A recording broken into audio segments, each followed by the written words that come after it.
ngize umugisha wo guhagarara imbere y'iteraniro ringana gutya kuri uyu munsi. Imana nihabwe icyubahiro. Sabiye umugisha abakozi b'Imana bampaye ikaze. Uyu ni umurimo nkunda. Murimbyi yaravuze ngo iyo twamamaje ubutumwa ngo niyo nyungu yacu y'ukuri. Imana nihabwe icyubahiro. Amazina yanjye ni Alice Rugerindinda. Naje nturutse ku itorero ADPR Gatenga. Ndi umumama mfite abana batatu, ntuye Kicukiro Kagarama ku Muyange. Ndashima Imana. Ubwo mfite abana batatu n'umutwara arahari. Imana nihabwe icyubahiro. Tugiye kwinjira rero mu ijambo ry'Imana. Imana ibaha umugisha ko muri bubyumve. Ijambo Imana yashyize ku mutima wanjye turarisanga hano mu rwandiko rwa kabiri Paulo yandikiye, mu rwandiko rwa mbere Paulo yandikiye Abakorinto. Ni ibice 6. Urwandiko rwa mbere Paulo yandikiye Abakorinto ibice 6. Ndahera ku murongo wa mbere wenda kugira ngo bitabagora. Ni ku rupapuro rw'169 mu isezerano rishya. Niryo jambo Imana yashyize ku mutima wanjye kuva bampa ikaze mbisengera. Numvise ari ryo jambo rije kandi ndizera kuko Imana yarishyize ku mutima wanjye ari nako riri bubagereho kandi mukaryakira. Imana nibaha umugisha. Umutwe w'iryo jambo ni ikibazo kibaza ngo mbese uwizera n'utizera bahuriye hehe? Niryo jambo tugiye kuganiraho. Mbese uwizera n'utizera bahuriye hehe? Turi buze kurangiza iminota yacu wamaze kwishyira mu mwanya wawe, wamaze kwisobanukirwa, wamenye ngo urinde. Mbese kuba uri wowe bigutereka mu wuhe mwanya? Mbese uraba wamaze kwisobanukirwa. Hanyuma turi bunasoze dusengera umuntu wumva hari icyo yahinduraho akaba yava mu cyiciro kimwe akajya mu kindi. Imana iduhana umugisha. Iryo jambo riri hano rero tugiye gusoma rifite umutwe uvuga ngo abakristo bahwiturirwa kutaburanira ku bisi. Nubwo wenda ibyo kuburanira ku bisi atari byo turi buvuganeho, ngiye gusoma aya magambo ariko wowe urabutekereza kuri iki kibazo. Numvise Imana ibaza ngo mbese uwizera n'utizera bahuriye hehe? Randitse ngo iyo umuntu wo muri mwe afite icyo apfa na mugenzi we, mbese ahangara kuburanira ku bakiranirwa ntaburanire kubera? Cyo ni ikibazo. Ntimuzi yuko abera bazacira bise urubanza, kandi ubwo ari mwe muzacira bise urubanza ntimushobora no guca imanza z'ibintu bito hanyuma y'ibindi. Murongo wa 3. Ntimuzi ndetse yuko tuzacira abamarayika urubanza nkanswe iby'ubu bugingo? Nuko rero niba mufite imanza zo gucibwa zerekeye ku by'ubu bugingo, ni iki gituma mubishyiramo abatagira icyo bahuriyeho n'itorero ngo abe ari bo bazica? Ibyo mbivugiye kubakoza isoni. Mbese koko nta munyabyaha nta munyabwenge n'umwe uba muri mwe wabasha gucira bene se urubanza? Ahubwo mwene data akaburana na mwene data wundi, kandi baburanira ku batizera. Nuko mumaze kubonekaho icyaha rwose kuko muburana musubiranamo. Wenda reka tujye ku murongo wa 9. Haranditse ngo ntimuzi yuko abakiranirwa batazaraga ubwami bw'Imana? Ntimwishuke. Imana yacu tugire neza. Iri jambo niryo numvise riza mu mutima wanjye ngo turiganireho. Nubwo ku mutwe bavugaga ngo ni abakristo bahwiturirwa kutaburanira ku bisi, ariko harimo amagambo ameze gutya. Harimo Paulo yandika aya magambo yagerageje gutandukanya abizera n'abatizera, abita amazina atandukanye. Ndimo ntegura rino jambo nakoze taburo itandukanye ijya ku ruhande rumwe rw'abatizera n'abizera, nkoresheje aya magambo Paulo yavugaga. Imana yacu tugire neza. Hari abo Paulo yise ngo kuki buburanira ku batizera aho kuburanira kubera. Deja twatangiye kubitandukanya. Bamwe ni abatizera abandi ngo nabera, bamwe nabakiranirwa abandi nabizera. Mbese kuki mutaburanira kubera mukaburanira kubakiranirwa? Yakoresheje amagambo ateye ubwoba kuri abangaba nimo kuvuga batizera, ngo nabatizera, ngo nabakiranirwa. Kuki muburanira kubisi? Noneho yongeraho n'ikindi kintu cyanteye ubwoba, ngo mukaburanira kubatagira icyo bahuriyeho n'itorero. Imana yacu tugire neza. Bamwe nabizera abandi nabatizera, bamwe nabera abandi nabisi, bamwe nabakristo abandi ngo nabadafite n'icyo bahuriyeho n'itorero. Imana yacu tugire neza. Ubwo rero turimo kwibaza ikibazo ngo mbese abizera n'abatizera bahuriye hehe? Imana yacu tugire neza. Nasomye umurongo wa 11 urambwira ngo kandi bamwe muri mwe mwari nkabo, ariko mwaruhagiwe, mwarejejwe, mwatsindishirijwe n'umwuka w'Imana yacu mu izina ry'umwami wacu Yesu Kristo. Imana ishimwe. Haleluya, haleluya. Bamwe twahoze muri cya cyiciro cy'abatizera, twahoze muri cya cyiciro cy'abantu badafite aho bahuriye n'itorero, twahuriye muri cya cyiciro cyabo Bibiliya yita ngo n'ab'umwijima. Ariko igihe kigeze ubuntu bwa Kristo butugezeho, duhindurirwa icyiciro, tuva muri babandi tujya mu cyiciro cy'ubwoko bw'Imana. Imana nihabwe icyubahiro. Haleluya, haleluya. Duhindurirwa amazina, duhindurirwa icyiciro. Imana yacu tugire neza. Twatangiye twibaza ngo mbese abizera n'abatizera bahuriye he? Ariko Bibiliya yambwiye ngo iki? Ngo ntaho bahuriye. Imana yacu tugire neza. Nasomye hano mu rwandiko rwa 2 Paulo yandikiye Abakorino ibice 6 guhera ku murongo wa 14. Baravuga ngo ntimwifatanye n'abatizera mudahwanye, ngo mbese gukiranuka no gukiranirwa byafatanya bite? Cyangwa umucyo n'umwijima byabana bite? Imana yacu tugire neza. Bibiliya ikomeje kubatandukanya, ikomeje kwerekana ibyiciro bibiri by'abantu. Imana itugirire neza.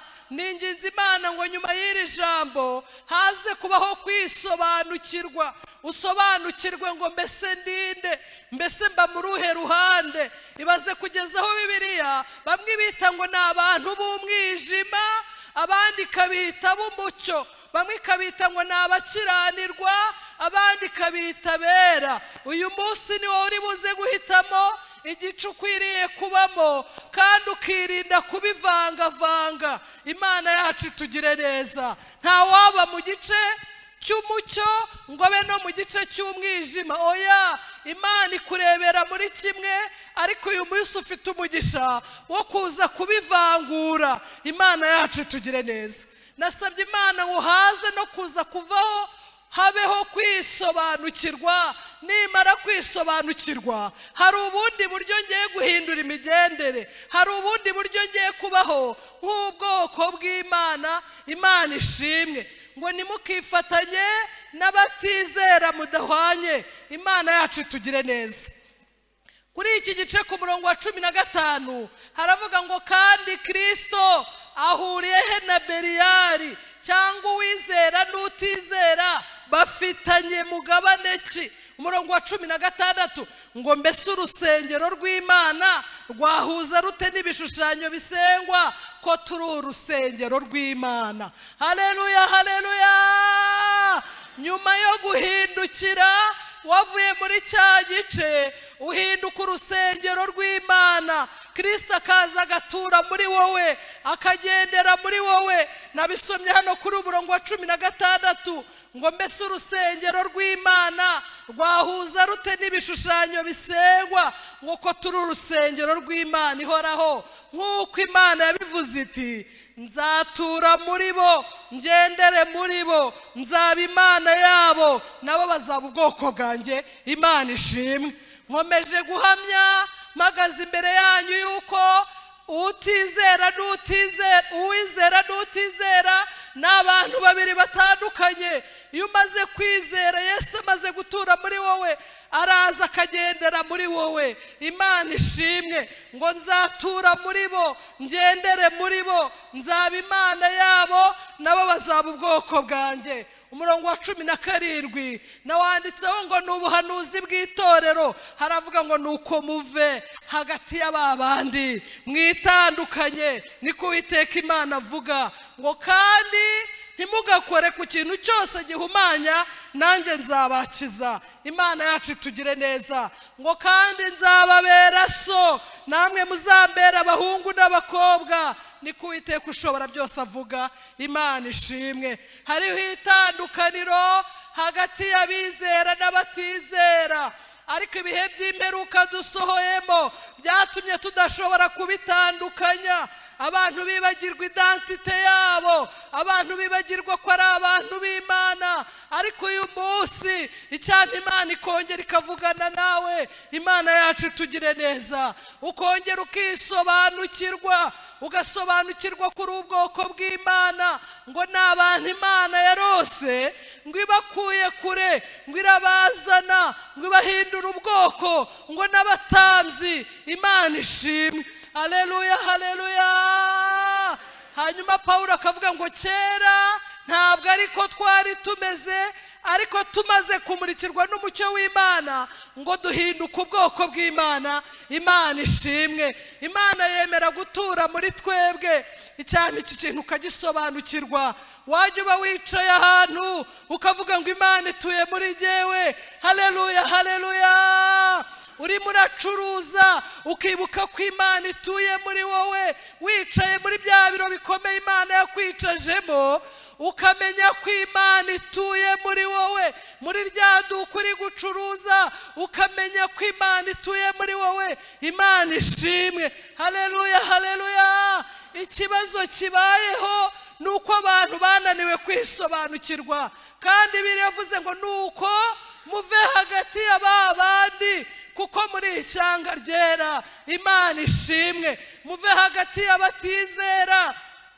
Nimvuga kubavamo ntago ari ukwimuka iwanyu muhira, ahubwo ni ugutandukana mu ngeso no mu bikorwa. Imana ishimwe. Ugahinduka umukozi w'Imana, ukaba uhindutse umugenzi ujye mu ijuru, utari uwo hagati, kuko birayambwiye ngo abantu baratandukanye pe. Imana yacu ishimwe.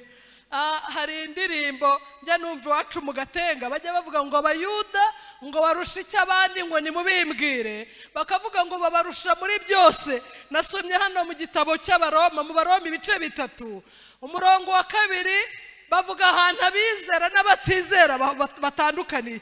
Baravuga ngo irya mbere ngo nuko babikijwe ibyavuzwe n'Imana. Imana ishimwe. Haleluya, haleluya. Hari ibintu biri muri twebwe ntago mbizi niba mujye mubyumva, ariko Kristo umwana w'Imana atuye muri twebwe. Twabikijwe iby'Imana no kuba Kristo atuye muri jyewe bingira umuntu udasanzwe. Haleluya, haleluya.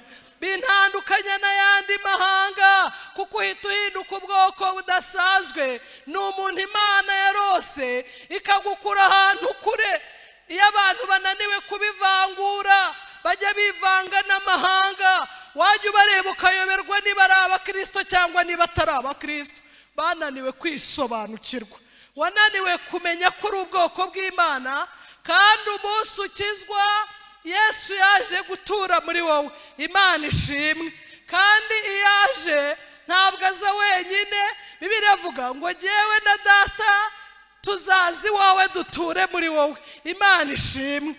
Iyo umuntu amaze gukizwa ahabwa umwuka wera wo kubana nawe. Iyo wemeye kuyoborwa n'umwuka wera niho kwisobanukirwa bikorohera. Hari igihe umwuka wera azakubuza ibyo abandi bakora, kuko utazi yuko uri ubwoko bw'Imana. Ujye wibaza ngo kubera iki ibi bintu Imana ibimbuza kandi abandi babikora? Ko mbona hanze ariko babayeho, ko mbona gushyingirwa warasambanye ari ibisanzwe, ko mbona bya bindi byose. Mujye mwibaza, biterwa nuko abantu batigeze bisobanukirwa. Imana yacu tugire neza. Ntabwo wasobanukiwe ubundi urinde. Ndi ubwoko bw'Imana, Kristo umwana w'Imana aba muri jyewe. hariko rasi kera twajyaga turirimba ngo ujye ugenda witonze ngo utwaye amabanga y'Imana. Haleluya, haleluya.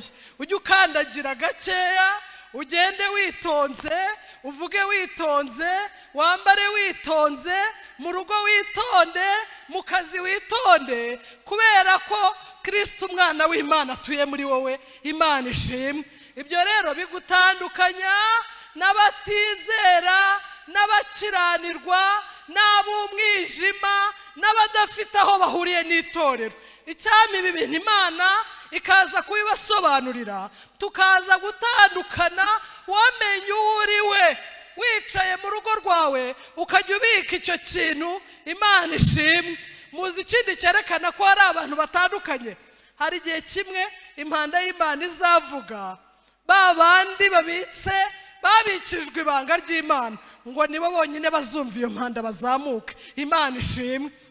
Icyo cyonyine nacyo kiri mu bintu bitwereka ko turi abantu batandukanye. Ariko birashoboka ko uyu munsi hariho abantu baza guhindura identite, bakaza kuva muri bwa bwoko, akibaza aho Bibiliya igeze aho ikwita ngo nta naho ngo ufite icyo uhuriyeho n'itorero. Ni n'igitutsi ngo kuki muburanira ku bantu badafite ngo icyo bahuriyeho n'itorero, ngo abakiranirwa. Nk'ubu ngubu ari ngewe ubikubwiye wavuga ngo ndagututse pe, ariko Pawulo yarabivuze, bamwe bita abakiranirwa, ibita abadafite aho bahuriye n'itorero, ibita amazina atandukanye. Ariko yagegera hirya akavuga ngo ariko mwebweho muri ubwoko bwera, n'abatambyi, n'abantu Imana yarose kugira ngo bamamaze ishimwe ry'abahamagaye. Imana ishimwe. Nimo mvuga umwuka arimo arahita akubwira icyicaro uherereyemo cyangwa se igice uherereyemo, hanyuma turibuze gusoza dusenga. Imana yacu ishimwe. Hari basogokuruza mu kwizera bari baragiye bisobanukirwa. Nasomye inkuru za Daniyeli ari i Babuloni, numva ndamukunze cyane. Ageze ahantu ngo abantu barimo bagaburirwa ibyo kurya by'ibwami, byari biryoshye, sinzi uko byari bimeze, ariko ibyo byose yari repas spécial, byari ibyo kurya byateguwe. Ariko Daniyeli kuko yari yarisobanukiwe, amenya ko umuntu wasobanukiwe uwo ari we hari igihe atarya, hari igihe asanga abantu barya wakaba atemerewe kurya ibyo bari kurya, hari igihe asanga barimo kwambara wakaba atemererwa kwambara ibyo bari kwambara. Ariko ibyo nta handi biva mu kwisobanukirwa. Imana yacu itugire neza. Ndabivuze nibuka akantu, hari style maze iminsi mbona iyo ku munsi w'ubukwe mbona umugeni asigaye yambara twa twenda bararana, n'abakobwa bamuzengurutse nabo nitwo bambaye, ubwenda bugeze aha. Mwene data w'umurokore rero nawe ngo kugira ngo ataza gusigara muri style zatewe, nawe agakubitamo akarobe de nuit nyine na photographe aho ngaho n'abakobwa bamuherekeje. Umva, hari ikintu ndimo ndavuga, twishwe no kutisobanukirwa. Hariho za kirazira zo mu nzu y'Imana, hariho ibyo twemererwa kurya n'ibyo tutemererwa. Hari aho uzagera bavuge ntuvuge. Hari igihe kera najyaga ngera nk'ahantu bari kuvuga inkuru nyine bashyuhije kandi bavuga ibipagani, nkavuga nti ubu kuko nindaseka baribone ko ndi umuturage wenda ntabyumvise, nkajya ngira gutya nkimwenyuza, kandi ku mutima ntituri kumwe, ariko nyine babone ko ntatakaye muri style z'i Kigali cyangwa se z'abagezweho. Ariko iyo umaze kwisobanukirwa ntabwo uvanga. Bibiliya yambwiye ngo uwizera n'utizera n'abantu babiri batandukanye. Yewe torero we, n'abantu babiri batandukanye. Bibiliya yavuze ngo nuko muve hagati yabo. Imana itugire neza. Ngo mwitandukanye, ngo ni ko Uwiteka avuga, ngo kandi ntimugakore ngo ku kintu cyose gihumanye, ngo nanjye nzabakiza, ngo kandi nzababera so, ngo namwe muzambera abana n'abakobwa. Imana yacu ishimwe. Haleluya, haleluya. Wenda ndimo ndavuga ibintu bigoye, ariko nibyo Imana yashyize ku mutima wanjye. Bibiliya baza ngo mbese ngo utizera n'uwizera bahuriye he? Ngo umwijima umwijima n'umucyo ngo bifitanye mugabane ki? Imana yacu tugire neza. Najyaga mbyibazaho ukabona yenda nk'umukobwa w'umukristo ukabona arimo arateretwa n'abasore b'abapagani, nkajya nshyiraho ikibazo nkibaza se uwo mupagani amutinyuka ate? Iyo n'indi deba twaganira, ariko umuntu w'umupagani wa undi mubisi ukabona nyine niwe uri mutereta umukobwa w'umurokore kandi rwose aramutereta bagahuza bakaganira bikemera, ugahita ushyiraho za question marks nyinshi ukibaza uti harya uwizera n'utizera bahuriye kugeza ubwo bajya guhuza ikiganiro cyo kubana, harya buriya bihurira hehe? Bibiliya yambwiye ngo uwizera n'utizera ntaho bahuriye, nta n'umugabane bafitanye. Nimvuga gutyo ntimugire ngo Imana irimo iratubuza kuba mu miryango iwacu, irimo iratubuza kuba mu kazi, hoya, ariko ukwiye kuhaba warisobanukiwe, bakaba bazi ko mwene data Alice hariho ibyo yemera n'ibyo atemera, bakaba bazi ko hariho ibinyoma utahagararamo, bakaba bazi ko hari impapuro z'impimbano wowe utatanga, kubera yuko uri ubwoko bw'Imana. Iyaba mwese mwanyumvise iki kintu mwagitahanaga, ukagenda wamenye ko uri ubwoko bwera, ko uri umutambyi, uri umuntu Imana yarose imukuye kure, ukagenda wasobanukiwe ko Imana ituye muri wowe. Haleluya, haleluya. Ibyo biraryoshye ku rwego rurenze. Imana ishimwe. Moridekayi nawe ngo ari ku irembo ry'ibwami, ni umunyagano wawe. Mbese ibaze nawe uri impunzi, waragiye ahantu uri umunyagano, ariko ngo yari yarisobanukiwe, akaba noneho anibere no ku irembo ry'ibwami acunze umutekano. Noneho ngo uwitwa Hamani yajya acaho ngo abazamu bose cyangwa abaharinze bose bakunama, uwitwa Moridekayi ngo agakomeza agahagara. Umva uyu mugabo naramukunze, hari abantu nkunda muri Bibiliya nawe ndamukunda. Ngo agakomeza agahagarara atirengagije ko ni umunyagano, atirengagije ko ubuzima bwe bushobora kuba kuri riske, ariko hari ikintu yari yarasobanukiwe. None ngo bakomeje kumurembya bati kubera iki wowe utameze nk'abandi, kubera iki wowe kubera iki? Ngo arababwira ngo wabonye bamurembeje, ngo arababwira ngo nuko ndi umuyuda. Imana nishimwe, haleluya. Ati kandi abayuda ntago bapfukamira abantu, uretse gupfukamira Imana gusa, ntabwo giye napfukamira umuntu, naho ubuzima bwanjye bwaba buri bujye kuri riske, ariko yari yarisobanukiwe. Ari nacyo nshaka ku itorero, yemwe mwagize amahirwe yo kunyumva, icyampa tukisobanukirwa, ukisobanukirwa uri iwanyu, ukisobanukirwa uri naho batakureba, wamaze kwambuka imipaka, uri mu gihugu cyubaha Imana cyangwa kitubaha Imana, uri umuntu ufite identity idasanzwe, kuko izina ryawe ryanditswe mu ijuru. Imana ishimwe, haleluya, haleluya. Uri umwana w'Imana, naho abo muri kumwe, waba uri mu gihugu gikora ibyaha cyangwa wicaye mu kazi aho abantu bose bakora ibyaha. Hari mwene data wigeze kuntera ubwoba, nari muzi yuzura umwuka cyane, indirimbo z'Imana zimufasha, bukeye Imana imugira neza imuha akazi. Noneho ageze muri ako kazi umwuka arashira, akajya atubwira ati munsengere umwuka ntazasange kuri aka kazi, munsengere impanda y'Imana ntizasange muri aka kazi. Ati kuko iramutse ivuze ntago ijuru naribona. Ati akazi nkora nyine ntikanyemerera kuba umukristo, ngiye nagasezera. Umuririmbyi yavuze ngo iki? Umuririmbyi yaravuze ngo wanyimika ngo nkaba umwami w'ishyanga rinini rite, ngo ndimbata y'icyaha icyo ari cyo cyose, ngo sinabikunda, ngo jye mpisemo Yesu, ngo murutisha amafaranga, ngo murutisha no gushimwa n'abisi. Akajya avuga ngo aryohera cyane, ngo nta buki buryoha nkawe, ngo nta buriki se mufite. Oh haleluya, ngo nta buriki se mufite ko ndangirije, ngo araryohera ngo kuruta ubuki, ngo ahumura neza ngo kuruta uburabyo bwose. Imana ishimwe, yari yamaze kwisobanukirwa, yumva urukundo akunze Imana rwabaye rwishi kugeza aho yumva Yesu ari kuguhumurira kuruta uburabyo. Hari urundi rwego rw'umwuka uba wagezeho. Aho rero niho wisobanukirwa ukamenya ngo mbese uwizera ngo nutizera ngo bahuriye hehe. Imana yacu tugire neza. Tugiye kwinjira mu mwanya mwiza wo gusenga. Nayibonye ko iminota irimo iragenda, ariko ijambo ry'Imana ryambwiye ngo ntaho bahuriye. Imana yacu tugire neza. Aho mwahurira cyetse kumujyana mu nzu y'Imana gusa, kumuha urukundo kugira ngo umuzane, ariko ibyo gufatanya n'abatizera ni ikibazo. Imana yacu tugire neza.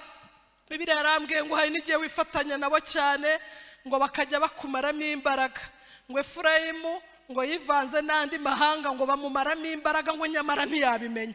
Iyo utashoboye kugaragaza icyo uri cyo bajya bakumaramo imbaraga bakakubwira bati ariko nawe urakabya ibintu wigira niwe wenyine uzajya mu ijuru.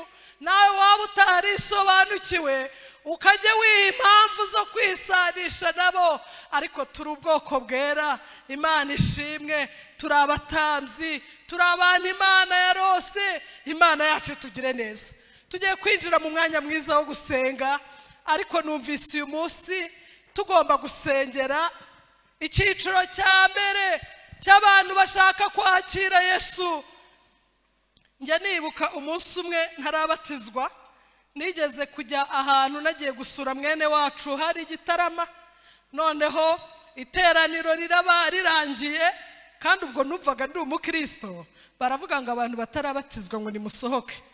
Bari bagiye kujya kwigabura, ariko icyo kintu cyarambabaje. Ndavuga niko numvaga nanjye ndi uwo muri bo, kubera iki basohoye. Icyo nta nubwo nari nzigabura uko rikorwa, ariko baravuze ngo abatarabatizwa ngo nibasohoke ngo bagiye kwegera ameza y'umwami. Numva ukuntu abandi begera ameza y'umwami igihe nkaba ntabyemerewe, mpita numva ko hariho ikintu nkibura. Numva nkwiriye kwiga umubatizo nkabatizwa, kugira ngo nanjye ne kuba mu gice cy'abadafite aho bahuriye n'itorero. Imana yacu tugire neza. Ndinginga umushumba azanyegera, tugiye kwinjira mu mwanya mwiza wo gusenga. Ndashaka kugusengera wowe iri jambo ryakugezeho, ukumva amaze kwishyira mu cyiciro cy'abatizera. N'ikimenyimenyi n'imirimo ukora irabigaragaza. Bibiliya yambwiye ngo kuko nta bantu ngo abatizera ngo ntago bazaraga ubwami bw'Imana. Ni nk'aho bakavuze ngo nta mupagani uzaraga ubwami bw'Imana. Ariko uyu munsi wagize umugisha wo kuboneka mu nzu y'Imana. Uyu munsi wahindura stati ukavuga ngo mpinduye izina, nisanze mu cyiciro cy'ab'umwijima, nibera mu busambanyi, nibera mu bujura, ndi umupagani wujuje ibyangombwa. Ako uyu munsi Imana ingire neza, impindurire izina, inyandike mu gitabo cy'ubugingo, nimuke nanjye njye mu bwoko bwera, hahandi Imana ituye. Imana ishimwe. Icyo ni icyiciro cya mbere turi busengere. Nawe wiyobewe ukayoberwa identite yawe, ukagenda ukivanga n'abanyamahanga bakakumaramo imbaraga, uyu munsi turi busengane ubwira Imana ngo ndisobanukiwe noneho. Menye yuko kera ntari ubwoko, ariko umucyo umaze kumvira mpinduka ubwoko. Ariko mbabarira ko nigeze nisobanukirwa. Ugaruka imbere y'Imana umere nka wa mwana w'ikirara ngo yisubiyemo, ngo aravuga ngo kwa data bararya bagasigaza, reka ngende subire kwa data. Imana yacu tugire neza. Tugiye gufata uwo mwanya, hanyuma niturangiza uhereye umunsi ujye ugenda ujye mu kazi, ugenda utwaye ya modoka yawe nziza cyane Imana yakwihereye, ariko ujye wibuka uvuga uti nubwo nicaye aha buriya Imana ituye muri jyewe. Imana ishimwe. Kuba ituye muri wowe bisobanuye ibintu byinshi. Imana iduha umugisha. Hanyuma ndimo nsoza, nashakaga kubwira ushaka kwihana ko atari ibintu bigoye. Ntabwo ari ibintu bisaba ibintu bigoye, ni ukwemera yuko utsinzwe n'urubanza, hanyuma ukabwira Imana ngo mbabarira. Hanyuma ivuze ngo mbabarira, nyine ni hahandi bagusengera, izina rya buri kanikwa mu gitabo cy'ubugingo, ukaba uravutse bundi bushya, usigaje kurerwa kugeza ubwo uzagera ku gihagararo gikwiriye cya Kristo. Imana iduhana umugisha.